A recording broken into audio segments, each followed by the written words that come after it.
Olá, carinhos, ninhitos lindos do meu nono ano, oitavo ano. Olha só o que eu ia falar, oitavo ano. Ai, essa professora, sei não, hein? Nono ano, como vocês estão, nono ano lindo da mediação tecnológica? Tá tudo tranquilinho com vocês? Tudo beleza? Então, galerinha, hoje nossa aula está riquíssima. Nós temos 2 assuntos e entre eles um vocabulário. Então, nem vamos mais perder tanto tempo e vamos para a nossa aula de hoje. Na aula de hoje, nós vamos trabalhar o artigo neutro lo. Isso mesmo. Lá quando a gente falou de artigo, nós também comentamos que existe um artigo neutro, que é o lo. E o nosso vocabulário de hoje vai ser as profissões em espanhol. Mas vamos começar com a nossa gramática. O artigo neutro lo é um artigo definido que pode ser traduzido como o da língua portuguesa. Igualzinho o ele, porque os artigos definidos são el, la, los, que é o plural de ele, e las. O que acontece? Uma confusão muito grande com a cabeça dos brasileiros quando vão traduzir. Ao invés de traduzir o artigo masculino, o nosso o, para ele, eles acabam traduzindo para lo, e está errado, tá bom? Porque esse lo, ele é um artigo neutro. Ele tem sim a mesma tradução, só que ele tem a função de transformar o meu adjetivo, o meu advérbio e o meu verbo no particípio em quê? Em um substantivo. Por quê? Porque o é um artigo definido que vem antes do substantivo. Então, o ele é artigo definido que vem antes do substantivo.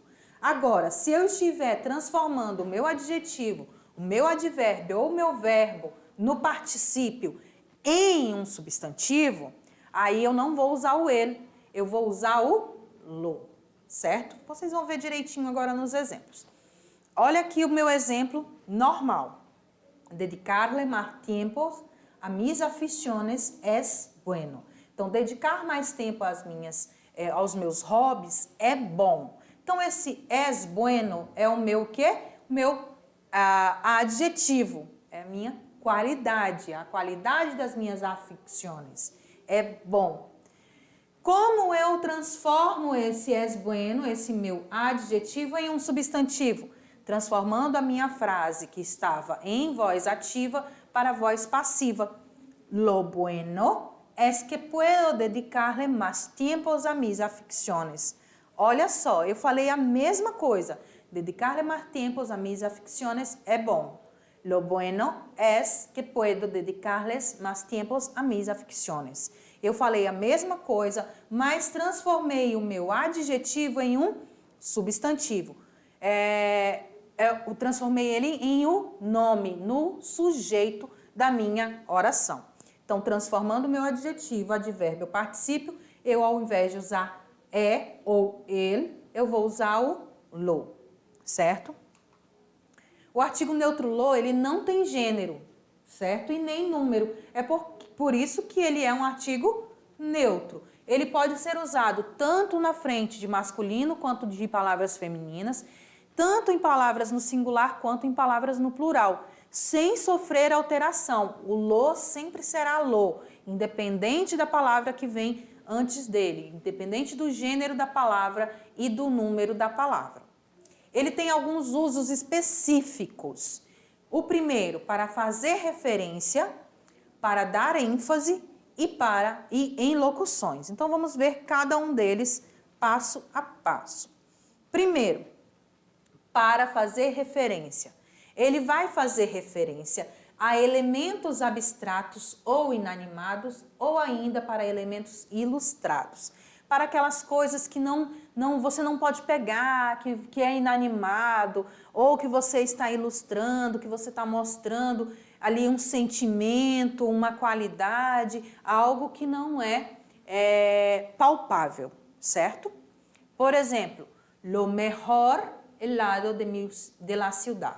O melhor sorvete da cidade. Sabe quando você está falando, você vai ali, o seu amigo te chama para ir na sorveteria, né? Por exemplo. Ele te chamou para ir na sorveteria, só que você conhece a sorveteria que tem o melhor sorvete. Você fala em português como? Ah, eu sei onde tem o sorvete. Você não faz esse o sorvete para intensificar, para fazer referência, para fazer com que esse sorvete seja grande, que já dá essa noção de que ele é o melhor e que ele é o maior? Então, em espanhol acontece a mesma coisa. Só que, ao invés de você usar o el, que é o meu artigo masculino singular, eu utilizo o lo. O lo, ele vai ali dizer que é o melhor, porque melhor é um adjetivo. Beleza? Então vamos voltar para os nossos exemplos. Lo mejor helado de la ciudad foi um adjetivo melhor, com função de substantivo. Lo poco que tengo es para ti. Olha aí de novo.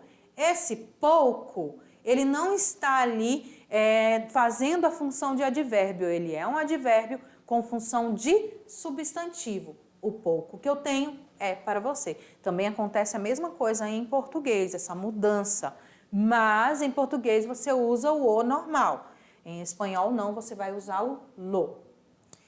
E para terminar aqui na questão de fazer referência, nós temos particípio com função de substantivo. Lo hablado por María no lo acuerdo. Então a gente tem dois verbos no particípio, hablado e acuerdo, que é não lembro. Então, aqui o primeiro, ele está com função de substantivo. Lo hablado por María no lo acuerdo. Por que ele repetiu o lo aqui? Porque ele está se referindo ao substantivo, que é hablado. Certo? Para dar ênfase, que aí, de novo, a gente vai falar daquilo que a gente falou agorinha do sorvete. É dar ênfase. Esse, para dar ênfase, você vai identificá-lo quando? Quando ele vir seguido de um pronome relativo que. E ele pode ser traduzido para a língua portuguesa como quão, como ou o quanto. Por exemplo, não imaginas lo grande que es aquele sanduíche. Olha aqui o que, ó. Lo grande que. Você não imagina o quão grande é aquele sanduíche. Advérbio, com função de advérbio. Te das cuenta lo mucho que te amo? Te das cuenta lo mucho que te amo? Você se dá conta do quanto eu te amo? Olha aí de novo. Lo mucho que te amo se transformou em o quanto. E em particípio? Olha, ficou bem em cima. Aqui está escrito mira. Mira lo satisfecho que papá está contigo. Olha o quão satisfeito que o papai está com você. Mira lo satisfecho que papá está contigo. Em locuções. Primeiro, vocês têm que lembrar o que é uma locução, galera. O que é uma locução? A locução é a combinação de duas ou mais palavras para formar um significante, um significado, certo? E em locuções, o artigo neutro lo, ele vem em 4 maneiras. Primeiro, lo mais que é uma locução. Lo inteligente que es el caballito. Sempre em locuções, antes de eu continuar, a locução não é só também a junção de duas ou mais palavras com uma significação apenas. É também a retomada, são palavras que vão retomar algo que foi dito anteriormente no seu texto. Ou ainda falar de algo anterior, algo conhecido pelo seu ouvinte ou pelo seu leitor, certo? Então você pode ver assim essa frase solta, lo inteligente que es esse caballito. Você não vai entender a frase totalmente. Como assim o inteligente que é esse cavalinho? E daí? E daí que foi falado alguma coisa antes que vem justificar esse uso. Mas você só precisa saber neste exato momento que a locução em mais que, ou lo mais que, vai ficar dessa maneira. Lo, aí um adjetivo, um advérbio ou um particípio e o que. É muito parecido com o de fazer dar intensidade à frase, né? Lo mais de. Chegamos atrasados a lo de mamá. Também a mesma coisa, lembrando que a locução ela vai falar de algo que já foi dito anteriormente no texto ou no seu diálogo, na sua conversa. Lo de Pablo foi melhor. Lo de Pablo foi melhor. Então é algo assim que já foi dito anteriormente e aí ele está mostrando que o de Pablo foi o melhor. As outras duas. Lo mais um pronome possessivo. Então vai vir um lo mais um pronome possessivo formando uma locução também relacionando a algo que já foi dito anteriormente. Lo mío es cantar. Lo tuyo não tiene solução. Então poderia ser qualquer coisa. O meu hobby é cantar, o teu problema não tem solução e assim sucessivamente. Poderia ser qualquer coisa para poder fazer sentido essa frase. Mas está aqui a locução. Lo mío, lo tuyo. Lo mais. Lo mais. Lo más bonito es verte feliz. Olha aí, o lo mais o mais. Lo más grande es mi amor por ti. Aí você vai dizer, professora, mas não é errado falar o mais grande, o mais maior, o mais melhor, o mais menor? Em português, sim. Ele não é cultamente aceito, ele é falado ali na língua coloquial. Em espanhol, não. Em espanhol, ele é utilizado tanto na língua culta quanto na língua coloquial. Lo más grande es mi amor por ti. Lo más maior é mi coche que el tuyo. E assim sucessivamente, tá? O que você não pode nunca esquecer sobre o artigo neutro lo? Ele nunca virá antes de um substantivo. Se for um substantivo masculino singular, você não vai utilizar o lo, você vai utilizar o ele. Se for um substantivo masculino plural, você vai utilizar o los, porque o los é o plural do ele, beleza? Você só vai utilizar o lo antes de adjetivo, antes de advérbio e antes de particípio, quando na minha frase ele estiver fazendo papel de sujeito, beleza? Em voz passiva, sempre vai acontecer o lo na língua espanhola, tá? Só uma diquinha para vocês, beleza? Então agora vamos às nossas profissões em espanhol. Olha aí, vamos começar ali com o primeiro. Esse primeiro, ele tá ali segurando uma carne. Tem uma faca na mão, um cutelo na mão dele, nem dá de ver direito, mas tem, viu? E aí, em português ele é o quê? Ele é o açougueiro, né? Que trabalha no açougue. Em espanhol, esse profissional é el carnicero, que trabaja en la carnicería, que vende la carne.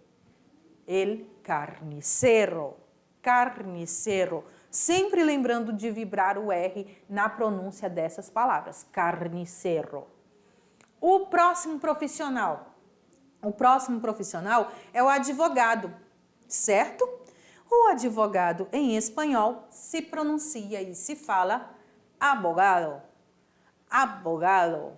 Abogado é advogado em espanhol. Quem será essa mocinha aí? Será que ela é uma enfermeira? Acho que não, hein? Será que ela é uma garçonete? Não. Ela é uma aeromoça ou ainda comissária de bordo. Como se fala aeromoça ou comissária de bordo em espanhol? Se fala azafata. Azafata. Azafata é a minha aeromoça ou a minha comissária de bordo. Essa palavrinha aqui, antigamente, bem antigamente em espanhol, ela significava a pessoa que cuida do banheiro da rainha, que lava o banheiro da rainha, que ajuda a rainha se vestir, seria quase aqui a dama de companhia da rainha, das princesas, lá da corte. Mas, com o tempo, foi se perdendo, claro, foi se deixando de ter esta função, essa profissão, e essa palavra entrou em desuso. Ninguém mais usava essa palavra. Aí, com o tempo, surgiu uma palavrinha que se chama neologismo, que é a criação de novas palavras ou a reutilização de palavras que caíram em desuso para poder identificar algo dar um outro significado, né? E no caso aqui, veio para a aeromoça. A safata hoje é a aeromoça, certo? O que mais que nós temos? Já coloquei para vocês verem. O bombeiro.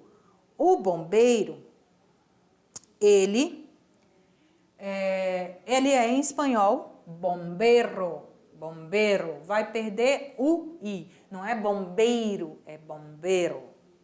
Certo? A próxima profissional, quem é? É uma cabeleireira ou cabeleireiro. Como se chama em espanhol? Peluqueiro. Por que peluqueiro? É porque é quem cuida dele pelo. O cabelo é pelo, certo? A próxima é uma cantora. Como é que se fala cantora ou cantora em espanhol? El cantante. El cantante. Agora nós temos o cozinheiro. O cozinheiro é cocinero. Cocinero. Que mais que temos? É um encanador. E o encanador, ele é um fontanero. Fontanero. Lembrem sempre de vibrar o R na pronúncia das palavras. Fontanero. Nós temos aqui em cima o nosso garçom, né? Garçom em espanhol é camareiro. Isso mesmo, camareiro. Camareiro é um falso cognato. Camareiro não é aquela pessoa que arruma as camas nos hotéis. Camareiro em espanhol é o garçom.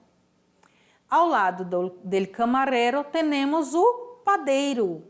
O padeiro é el panadero. El panadero. E ao lado dele, o pedreiro. O pedreiro se chama albañil. Albañil. Olha o N com tio que tem som do nosso NH. Albañil. Olha para vocês verem como é totalmente diferente do nosso pedreiro, né? Ou mestre de obra. É albañil. Ao lado do albañil, nós outros temos o mecânico, o melhor amigo dos homens. É o mecânico. El mecânico. El mecânico. Olha a pronúncia. Mecânico. Embaixo nós temos o que sou, a professora ou o professor. Temos el maestro ou la maestra. Professora, mas eu posso chamar professor e professora? Pode também, mas nós utilizamos maestro e maestra. Ao lado do meu maestro e minha maestra, nós temos o motorista. Motorista em espanhol é conductor. Conductor. E para finalizar, os nossos super-heróis da vida real, os policiais. E como é que se fala policial em espanhol? La policía. Se escreve igual, mas a pronúncia é diferente. Muda a tonalidade, muda a sílaba tônica. Em espanhol, ou em português, polícia. Em espanhol, policia. Certo, meus amores lindos? Aqui está a referência bibliográfica de vocês da nossa aula de hoje. Foi um prazer estar em mais uma aula com vocês, meu nono ano, e nós nos vemos na próxima aula, nossa aula número 9. Um beijo no coração e hasta la próxima classe.